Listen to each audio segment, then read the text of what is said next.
Sushi, animeler, robotlar, samuraylar, geishalar ve kiraz çiçekleri. Japonya'ya hoş geldiniz. Japonlara göre bu ülkenin adı kendi dillerinde güneşin kaynağı anlamına gelen Nihon. Asya kıtasının doğu kenarında Pasifik Okyanusu'na bakan bir takım ada.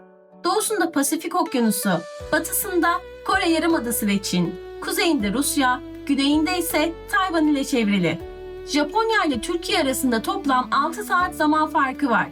Yazın ortasında ülkenin kuzey ve doğusunda güneş saat 4.30'da doğuyor. Eğer bir gün bu düzeni yerinde görmek istersen uzun bir yolculuk seni Japonya'ya götürebilir. İstanbul'dan Tokyo'ya aktarmasız uçuş yaklaşık 11,5 saat sürüyor. Aktarmalı rotalardaysa bu süre 16 saati bulabiliyor. Türk vatandaşları için kısa süreli turistik seyahatlerde 90 güne kadar vize muafiyeti var. Fakat çalışma ya da uzun süreli kalışlarda tabii ki vize almanız gerekli. 2025 Ekim itibariyle İstanbul-Tokyo ekonomi sınıfı direkt uçuşlar ortalama 65 bin civarı iken aktarmalı uçuşlarsa yaklaşık 75 bin civarında. 28 Şubat 2023'te yayınlanan verilere göre ülke 14.125 adadan oluşuyor. Ülkenin toplam yüz ölçümü 377.975 km². Türkiye'nin yaklaşık %48'i yani kabaca yarısı büyüklüğünde. Bu yüzeyin %70'i ise dağlık alanlardan oluşuyor. Toplam nüfus 124 milyon. Bu nüfusun büyük bir kısmı yüz ölçümünün sadece %19'luk kısmında toplanıyor. Bu sıkışıklık pratik ve verimli çözümler üretme kültürünü besliyor. Nüfus listelerinde Japonya, dünyanın en kalabalık ülkeleri arasında 12. sırada. Etnik yapı büyük ölçüde homojen. Ülkenin yaklaşık %98'i Japon. Geri kalanı ise Koreli, Çinli ve diğer gruplardan oluşuyor. Resmi dil Japonca. Üstelik Japonca'da tek bir alfabe yok. 3 ayrı yazı sistemi birlikte kullanılıyor. Hiragana, Katakana ve Kanji. Japonya'nın resmi bir dini yok. Yapılan en güncel ve kapsamlı anketlere göre halkın %71'i kendini herhangi bir dine bağlı olarak görmese de gündelik hayatta Şintoizm ve Budizm ritüelleri iç içe geçmiş durumda. Yeni yıl kutlamalarında insanlar Şinto tapınaklarına gidip dua ediyorlar. Cenazeler genellikle Budist gelenekleriyle yapılıyor. Düğünlerde ise Hristiyan tarzı törenler popülerleşmiş durumda. Japonya'da ortalama yaşam süresi 84 yıl. Bu dünyanın zirvesindeki rakamlardan biri. Ama asıl şaşırtıcı olan nüfusun yaşı. 2025 itibarıyla ortanca yaş 49'a çıkmış durumda. Yani her iki Japon'dan biri 49 yaşından büyük. Kısacası Japonya bugün dünyanın en yaşlı toplumu. Türkiye'de ise bu tablo çok farklı. Bizde doğuşta beklenen yaşam süresi 78 yıl. Ortanca yaş ise 34 yıl. Yani Japonya bizden 6 yıl daha uzun yaşıyor. Ama toplum olarak neredeyse 15 yıl daha yaşlı. Uzun ömür ve düzenli bir yaşam. Ama bu huzurun altında sürekli bir risk var. Japonya, 4 ana tektonik plakanın kesişim noktasında yer aldığı için yılda ortalama 1500 deprem oluyor. Ülkede 110'dan fazla aktif yanardağ var ve bunların en ünlüsü Fuji Dağı. Hala potansiyel risk taşıyor. 1995'teki Kobe depremi ülkeye yaklaşık 100 milyar dolar zarar verdi. 2011'de yaşanan 9,1 büyüklüğündeki Tohoku depremi ise hem tsunami'ye hem de Fukushima nükleer felaketine yol açtı. Üstelik sadece Japonya'yı değil, tüm dünyayı etkiledi. Bilim insanları bu dev sarsıntının dünyanın dönüşünü 1,8 mikrosaniye kısalttığını tespit etti. Bugün kıyı şehirlerde tsunami tahliye tabelaları, telefonlarda erken uyarı sistemleri ve okullarda yapılan düzenli tatbikatlar bu felaketlerin Japon halkının günlük yaşamına ne kadar derinlemesine yerleştiğini gösteriyor. Japonya'nın zenginliğinin temelinde yüksek teknolojiye dayalı güçlü bir ekonomi var. 2025 itibarıyla ülkenin nominal gayri safi yurt içi hasılası yaklaşık 4,2 trilyon dolar. Bu büyüklükle Japonya, dünya sıralamasında 4. büyük ekonomi. Kişi başına düşen gelirse yaklaşık 34 bin dolar. 2025 Ekim ayı ortalamasına göre bir Japon yeni yaklaşık 0,28 Türk lirasına yani 28 kuruşa denk geliyor. Japonya'nın en büyük gücü ise otomotiv endüstrisi. Toyota, Honda, Nissan, Mazda Mitsubishi, Suzuki gibi markalar sadece Japonya'yı değil, küresel pazarı da domine ediyor. Elektronik ve optik ürünlerde Sony, Canon, Panasonic, Nikon, Toshiba gibi şirketler dünya çapında bilinirliğe sahip. Bunun yanında makine üretimi, robot teknolojileri, kimya, gemi inşası, finans ve sigortacılık sektörü ekonomiyi ayakta tutan en güçlü alanlar. Bu üretim anlayışı Japonların günlük hayatta da gösterdiği titizlikle birleşince ortaya benzersiz bir düzen çıkıyor. Japon toplumunda sessizlik ve düzen çok değerli. Peronda yere çizilmiş hatların üzerinde tek sıra halinde bekliyorlar. Toplu taşımada bacak bacak üstüne atılması hoş karşılanmıyor. Tokalaşmak ya da sarılmak yerine hafifçe eğilerek selam veriyorlar. Bu selamlaşma biçimine ojiki deniyor. Fazla el teması tercih edilmiyor ve hatta küçük bir çocuğun başını okşamayı dahi uygun görmüyorlar. Gündelik iletişimde özür dilemek başlı başına bir kültür. Bunun için kullanılan 20'den fazla farklı ifade var. Sokakta sigara içmek çoğu bölgede yasak. Belirlenmiş alanlar dışında içenlere para cezası kesiliyor. Yağmurlu günlerde asansörlerde kaygan zemin uyarısı için şemsiye ikonu yanıyor. Bina girişlerinde şemsiyeleri kilitleyebilecekleri, hatta kurutabilecekleri özel standları var. Adresler, bölge, blok, bina şeklinde yazılıyor. Mağaza deneme kabinlerinde kıyafetlere makyaj bulaşmaması için yüz bezi veriliyor. Binalarda zemin kata, zemin kat ya da sıfır demek yerine bir F diyorlar. Trafikleri soldan akıyor. Acemi sürücüler acemi olduklarını belirtmek için araçlarına yeşil ya da sarı yaprak işareti, yaşlı sürücüler de refleks kaynaklı turuncu ya da sarı damla işareti takıyor. Japonya'da diş hekimi yoğunluğu o kadar fazla ki büyük şehirlerde her köşe başında bir klinik görebiliyorsun. Japonya'da elektrik prizleri de A tipi, yani düz iki uçlu prizler kullanıyorlar. Türkiye'den gidenler için adaptör şart. Ayrıca Asakusa sokaklarında insanlar tarafından çekilen iki tekerli araçlar var. Bu araçlarla yapılan kısa turlar yaklaşık 15 dakika sürüyor ve bu turun bedeli yaklaşık 3000 yen civarında. Geceleri ise masalarda sake eşlik ediyor. Edo döneminden kalma zarafet ile modern gece kültürü iç içe geçiyor. Japon kültüründe 4 ve 9 sayıları uğursuz kabul edildiği için bazı otel, hastane odaları ve asansörlerde bu numaraları kullanmıyorlar. Japonların bahşiş geleneği de yok. Hesapta ne yazıyorsa onu ödüyorsun. Fazlası hoş karşılanmıyor. Mağazalarda ürün görselleri ve ambalaj metinleri de yanıltıcı olamaz. Tüketiciyi aldatmaya yönelik her şey idari cezaya neden olabiliyor. Ayrıca yemekte çubuk kullanımının da belli kuralları var. Çubuğu dik şekilde yemeğe saplamak ya da tabağı tıngırdatmak büyük bir saygısızlık olarak görülüyor. Maaş ve iş hayatına gelince Japonya'da ulusal asgari ücret saatlik sistemle belirleniyor. 2025 itibariyle saatlik ücret bölgeye göre 1000 ila 1200 yen arasında değişiyor. Ülkede çalışma kültürü çok yoğun. Şirketin hayatına adayan insanlar var. Bu güçlü kültüre salarman diyorlar. İş yerinde uyuklamaya ise inemori diyorlar. Bunu bir tembellik değil, çok çalışmanın işareti olarak görüyorlar. Ancak bu düzenin karanlık bir yüzü de var. Karoshi, yani aşırı çalışmaya bağlı ölümler. İşkoliklik nedeniyle kalp krizi ya da beyin kanaması gibi sorunlarla hayatını kaybeden yüzlerce insan var. 2014'te resmi olarak 121 vaka kayda geçti.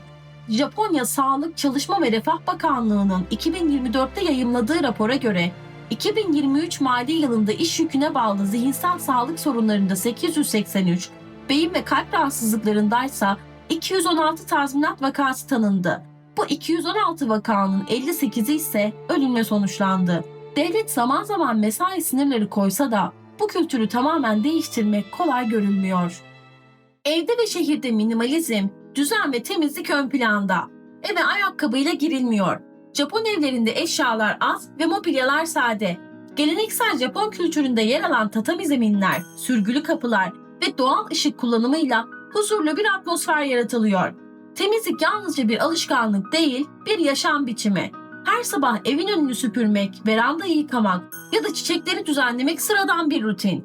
Krei, yani temizlik, Japon kültüründe hem fiziksel hem de ruhsal bir denge anlamına geliyor. Bu titizlik evden okula, hatta tuvalet teknolojisine kadar uzanıyor.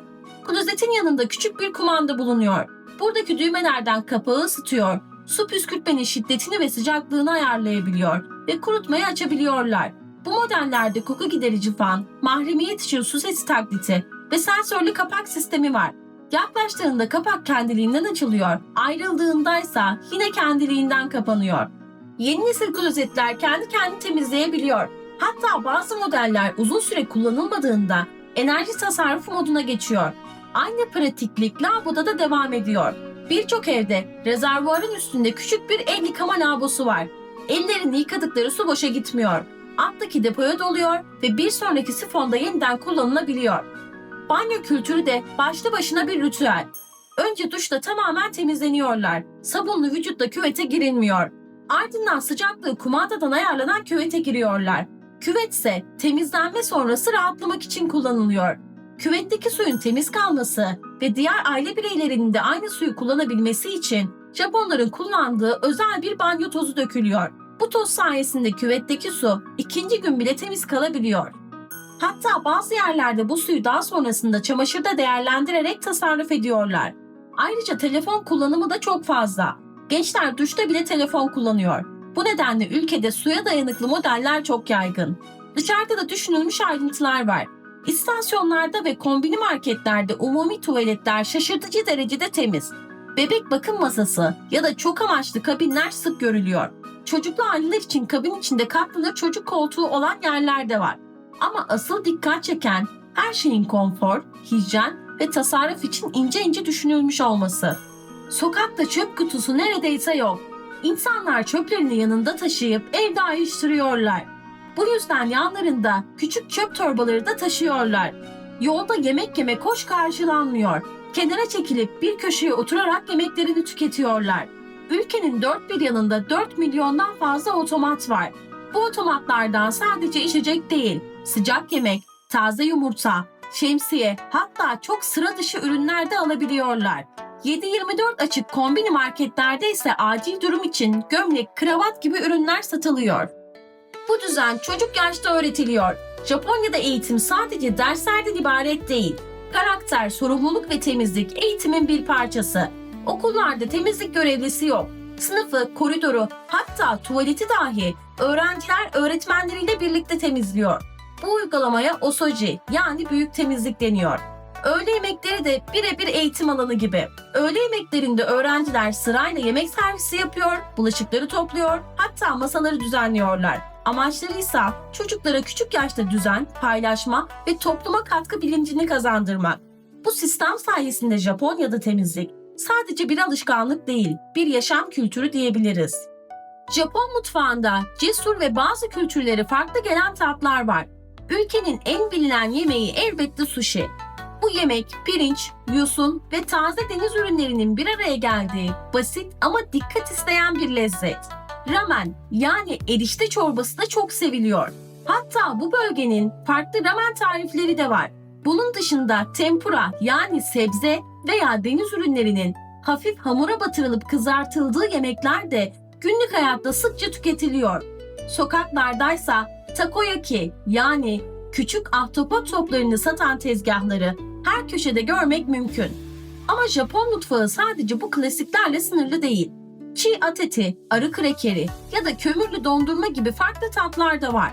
Meyve fiyatları da oldukça yüksek. Özellikle kalıpta büyütülen kare karpuzlar var. Bunlar genellikle hediyelik ya da sergi amaçlı üretiliyor. Japonya'da tarım alanı sınırlı olduğu için ülke deniz ürünlerine büyük önem veriyor. Japonya dünyanın en büyük balık pazarlarından birine ve güçlü bir av filosuna sahip. Balık sadece bir yemek değil, Japon kültürünün önemli bir parçası. Bu yüzden bazı türler sembolik değer taşıyor. Örneğin 2019'da Tokyo'daki yeni yıl açık artırmasında 278 kiloluk bir mavi yüzgeçli orkinoz tam 3,1 milyon dolara satıldı.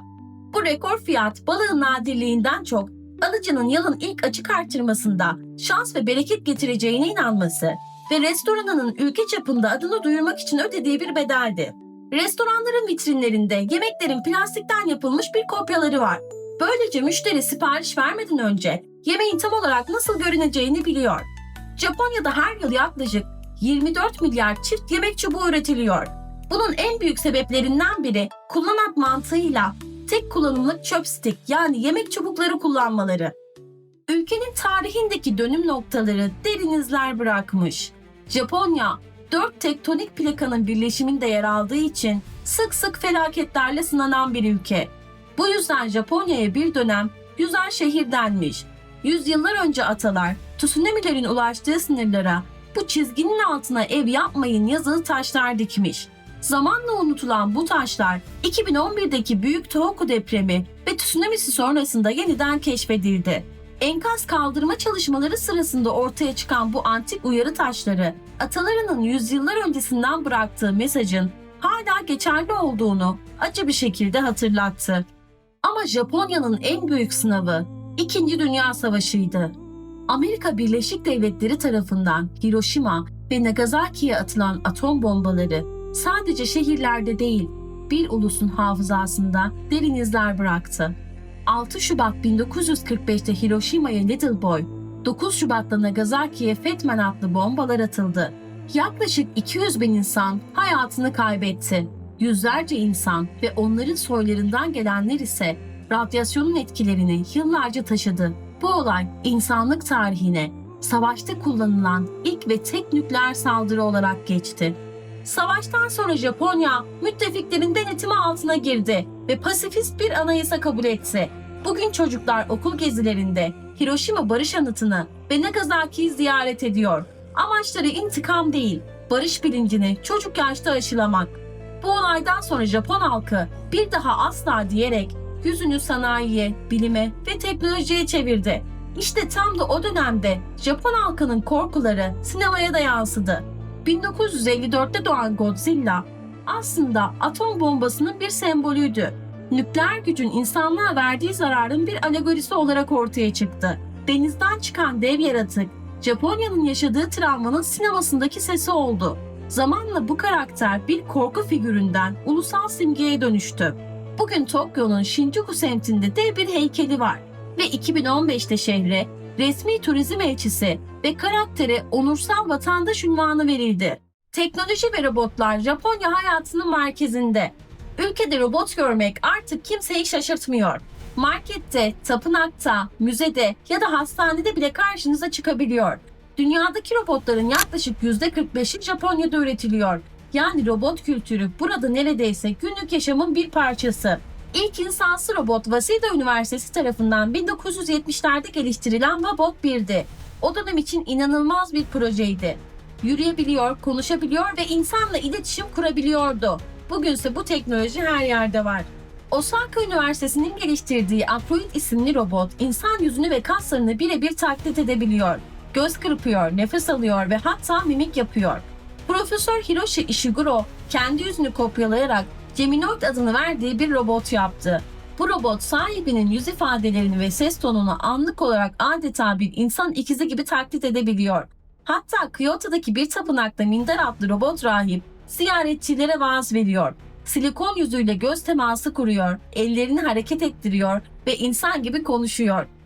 Teknoloji fuarında sahneye çıkan Mime isimli robot, dans edip yüz ifadelerini değiştirebiliyor. Miraikan Bilim Müzesi'nde robotlar, ziyaretçilerle etkileşim kuruyor, konuşuyor ve bazen dans performansları sergiliyorlar. Ayrıca üniversitelerde kullanılan hizmet robotları da var. Bu robotlar siparişleri teslim ediyor, yollarını haritalayıp insanlara çarpmadan ilerleyebiliyorlar. Kısacası Japonya'da robotlar sadece birer makine değil, onlarla sohbet edebiliyor, onlar içmese de aynı masada çay içebiliyorsun. 2000'lerde bilim kurgu gibi görünen şeyler bugün Japonya'da günlük hayatın bir parçası haline geldi. Japonya geleceği beklemiyor, onu çoktan yaşamaya başlamış durumda. Peki bu kadar robot neden var? Çünkü Japonya hızla yaşlanan bir ülke. Nüfusun neredeyse 1/3'ü 65 yaşın üzerinde ve iş gücü her geçen yıl azalıyor. Bu açığı kapatmak için robotlar devreye giriyor. Fabrikalarda üretimden, hastanelerde hasta bakımına, restoranlardan huzur evlerine kadar her alanda robotlar görev alıyor. Ayrıca Japon kültüründe teknolojiye karşı bir korku da yok. Tam aksine saygı var. Shinto inancına göre cansız nesnelerin bile bir ruhu bulunur. Bu yüzden robotlar Japonya'da bir tehdit değil, toplumun doğal bir parçası olarak görülüyor. Otobüslerde ise iki sistem var. Büyük şehirlerde sabit ücret ödenirken bazı hatlarda ücret gidilen mesafeye göre değişiyor. Taksiler genellikle siyah renkte ve taksinin kapısını sizin açmanıza gerek yok. Çünkü taksi kapısı da otomatik olarak açılıyor. Osaka'daki Gate Tower binasının ortasından geçen otoyolsa Japon mühendisliğinin zekasını yansıtan ilginç bir örnek. Ayrıca pop kültürde Japonya'nın yumuşak gücü, elektrik kasabası, neon panolar, dev oyun salonları, manga ve anime dükkanlarıyla adeta bir bilim kurgu sahnesi gibi. Ayrıca maid kafelerde de garsonlar hizmetçi kostümleriyle servis yapıyor. Manga endüstrisi o kadar devasa ki efsaneye göre ülkede bir dönem çizgi romanlar için harcanan kağıt miktarı tuvalet kağıt tüketimini bile geride bırakmış. Bugün dijitalleşmeyle bu oran değişmiş olsa da bu kıyaslama dahi sektörün Japon kültüründeki sarsılmaz yerini gösteriyor. Ama bu kültürün riskli yanları da olmuş. 1997'deki bir Pokemon bölümü yoğun ışık efektleri nedeniyle 685 çocukta epileptik nöbete yol açtı. Buna rağmen Japonya, Super Mario, Sonic ve Pokemon gibi markalarla oyun dünyasının kalbine yön vermeye devam ediyor. Japonya denince akla gelen ilk simgelerden biri geishalar. Beyaz makyajları, renkli kimonoları, sessiz ama zarif yürüyüşleriyle bir dönemin sanat ustaları. Dans ediyor, şarkı söylüyor, çay seremonilerini yönetiyorlar. Yani sadece süs değil, onlar sanatın ta kendisi. Edo döneminde yani 18. yüzyılda ortaya çıkan bu gelenek yüzyıllardır sürüyor. Geishalar konuşmadan konuşmayı, hissettirmeden anlatmayı biliyor. Onlar için sessizlik adeta bir dil. Her hareketin, her bakışın bir anlamı var. Sayıları az olsa da günümüzde geishalar hala var. Japonya'da birkaç bölgede hala eğitim alan, geleneksel kimonolarla çalışan gerçek geishalar bulunuyor. En çok da Kyoto'nun Gion bölgesindeler. Akşam sokaklarda yürürken zarif adımlarla süzülen bir geisha ile karşılaşmak hala mümkün. Tabii artık bu görüntü bir sanatın son temsilcilerini görmek gibi. Çünkü modern Japonya'da geishalık yavaş yavaş sembolik bir mirasa dönüştü. Japon kültürünün bir diğer yüzü de filmlere, hatta çocukluğumuzun çizgi filmlerine dahi konu olan samuraylar. Onlar sadece savaşçı değillerdi.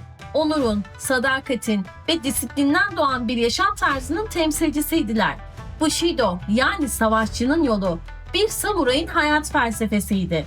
Kural netti. Sözünü tut, görevini yap ve efendine sadık ol. Katana adını alan kılıç sadece bir silah değil, karakterlerinin de bir uzantısıydı. Bir savaşı kaybettiklerinde ya da bir sözü tutamadıklarında harakiri kültürleriyle kendilerini cezalandırırlardı. Bir samuray utançla yaşamaktansa onurlu bir ölümü tercih ediyordu. Bugün elbette bu kültür uygulanmıyor ve yasal değil. Ama Japon disiplini hala o felsefenin izlerini taşıyor. Geishalar zarafetiyle, samuraylar onurlarıyla yaşadılar. Japon kültürünün iki zıt ama tamamlayıcı yüzü. Biri sessizliğin sanatı, diğeri ise sessizliğin gücü.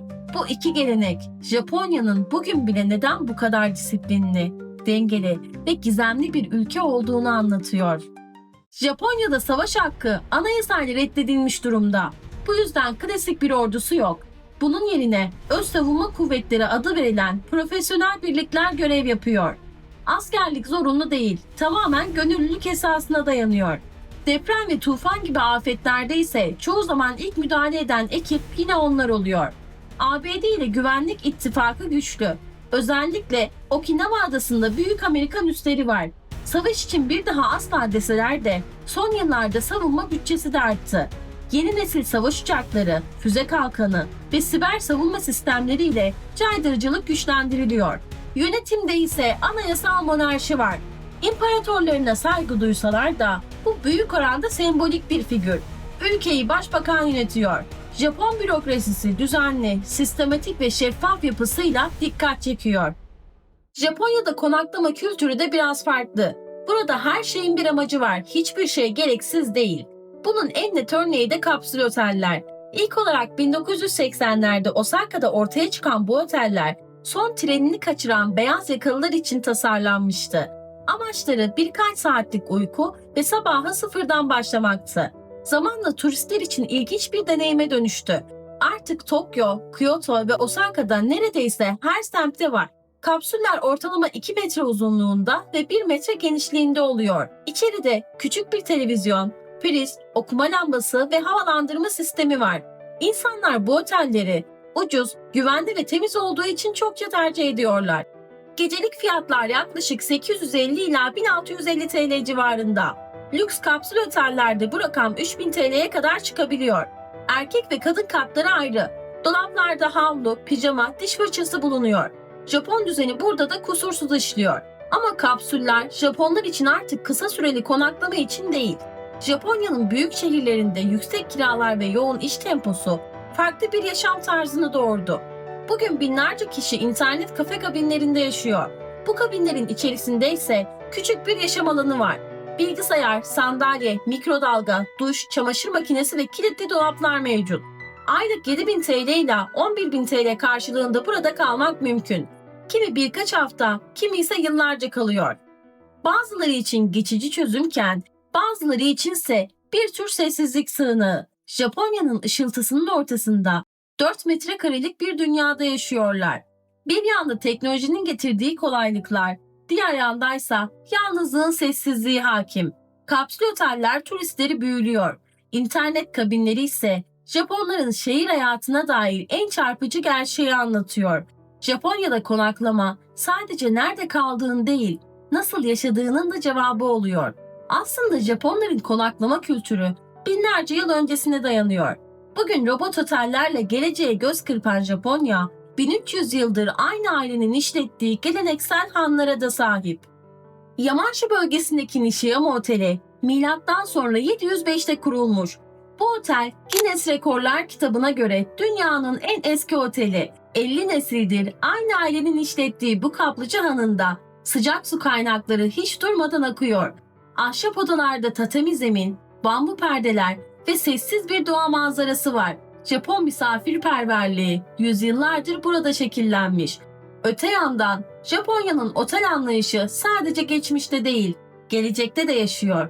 Nagasaki'deki Henna Otel, dünyadaki ilk robot otel zincirlerinden biri. Girişte seni insansı veya dinozor şeklinde robotlar karşılıyor. Odaya yüz tanıma sistemiyle giriliyor. Valizini robotlar taşıyor. İlk yıllarda otel tamamen robot çalışanlardan oluşuyordu. Ama sistem arızaları nedeniyle insanlar geri döndü.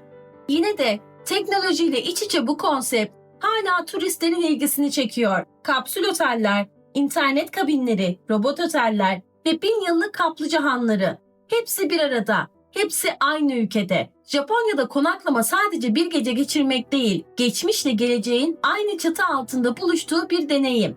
Tabii 57'lerde olarak gördüğümüz bu toplumun da karanlık yüzleri var. Ülke bugün dünyanın en yaşlı nüfuslarından birine sahip. 65 yaş üstü oran %30'a yaklaştı. 100 yaşını aşanların sayısı ise 10 binlerle ifade ediliyor. Doğum oranı ise çok düşük. Yetişkin bezi satışı, bebek bezi satışını geçmiş durumda. Evcil hayvan sayısı bile çocuk sayısını geride bırakmış. Bu tablo sadece istatistik değil, günlük hayatın da ta kendisi. Her yıl Eylül ayının 3. pazartesi günü yaşlılara saygı günü olarak kutlanıyor. Ama kırsalda durum daha da farklı. Köyler yaşlanıyor ve köy nüfusu giderek daha da azalıyor. Gençlerse büyük şehirlere göç ediyor. Geriye sessiz ve boş kasabalar kalıyor. Yalnızlık gerçekten artık sosyal bir mesele haline gelmiş durumda. Hikikomori denilen fenomenle yaklaşık 1 milyon genç yıllardır odasından çıkmadan yaşıyor. Başka bir kesimse çalışma kültürünün baskısı altında eziliyor. Uzun mesai saatleri, grup disiplini ve toplumsal beklentiler var.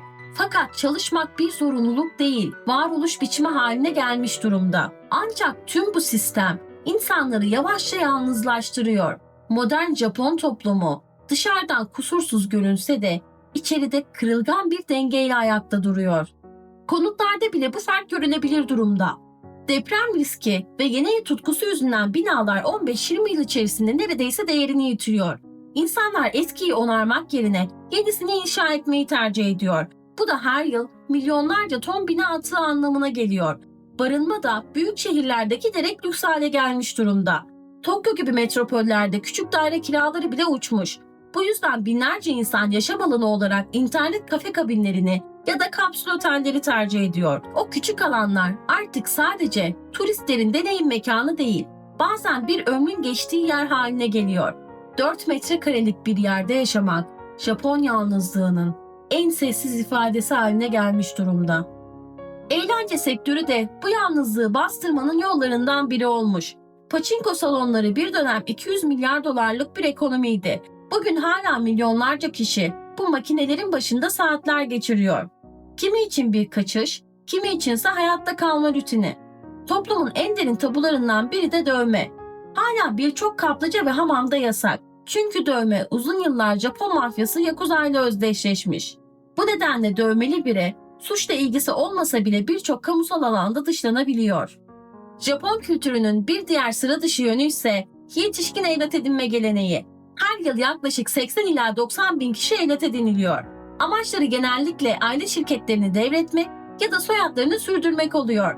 Bu uygulama Japonya'nın geleneğini ve modernliğini bir arada tutma çabasının ilginç bir örneği diyebiliriz. Toplum yüzeyde mükemmel bir düzen sunuyor. Ama bu düzenin altında yalnızlık, sessizlik ve kimsenin konuşmadığı bir yorgunluk var. Ve Fuji Dağı'nın eteklerindeki intihar ormanı. Sessizliğiyle ünlü bu orman ne yazık ki intihar vakalarıyla anılıyor. Japonya'da intihar oranı hala çok yüksek. Her yıl yaklaşık 20 bin kişi hayatına son veriyor. Bu yüzden ormanın girişinde yön kaybını önleyen işaretler, yardım çığlıkları ve uyarı tabelaları bulunuyor. Ama Japonya'nın karanlık yüzü sadece bu ormanla da sınırlı değil. Yalnızlık modern toplumun en derin yaralarından biri haline gelmiş durumda. Dışarıdan bakıldığında herkes meşgul, disiplinli ve üretken. Ama düzenin içinde milyonlarca insan sessizce kayboluyor. Bu yalnızlığın sonu kimi zaman yalnız ölüm adını verdikleri ölümle sonuçlanıyor. Devlet artık bu vakalar için özel ekipler kurdu. Her yıl binlerce kişi, günler, hatta haftalar sonra fark ediliyor. Bu durum o kadar yaygın hale geldi ki temizlik şirketleri yalnız ölüm sonrası temizlik hizmeti vermeye başladı. Toplumun sessizce kabullendiği bir başka gerçek de intihar istasyonları. Sırf bu yüzden Tokyo metrosundaki bazı duraklarda mavi ışıklar kullanılıyor. Bu ışıkların intihar eğilimindeki kişilerin dürtülerini yatıştırdığı düşünülüyor. Çünkü tren raylarına atlayarak intihar edenlerin sayısı da az değil. Hatta bazı tren sürücülerine yaşadıkları bu durumla baş edebilmeleri için özel psikolojik eğitimler verilmeye başlandı. Yardımlı intihar Japonya'da yasal değil. Ancak özellikle yaşlı nüfus arasında ölümü planlama fikri yayılmış durumda. Kimseye yük olmamak için yaşamına son veren yaşlıların sayısı da son yıllarda artmaya devam ediyor. Bu durum artık sosyologlar tarafından özel yalnızlık olarak tanımlanıyor. Görünüşte teknolojinin, düzenin ve disiplinin ülkesi. Ama perde arkasında sessizlikle karışmış bir mutsuzluk var. Japonya dışarıdan mükemmel ama içeriden yorgun bir ülke gibi. Her şeyin kusursuz işlediği bir yerde aslında robotlar insanlaşıyor, insanlarsa robotlaşıyor. Japonya yolculuğumuzun sonuna geldik. Dünyanın dört bir yanındaki kültürleri araştırmaya devam ediyorum. İlerleyen zamanlarda bu ülkeleri yerinde gezip sokaklarını, insanlarını, geleneklerini sizlere göstermek istiyorum. Bunun için desteğiniz çok önemli. Videoyu beğenmeyi ve abone ol kısmından ücretsiz abone olmayı unutmayın. Merak ettiğiniz ülkeleri de yorumlarda yazın. Belki bir sonraki durağımız sizin seçiminiz olur. Peki sizleri en çok şaşırtan şey ne oldu? Yorumlarda belirtin.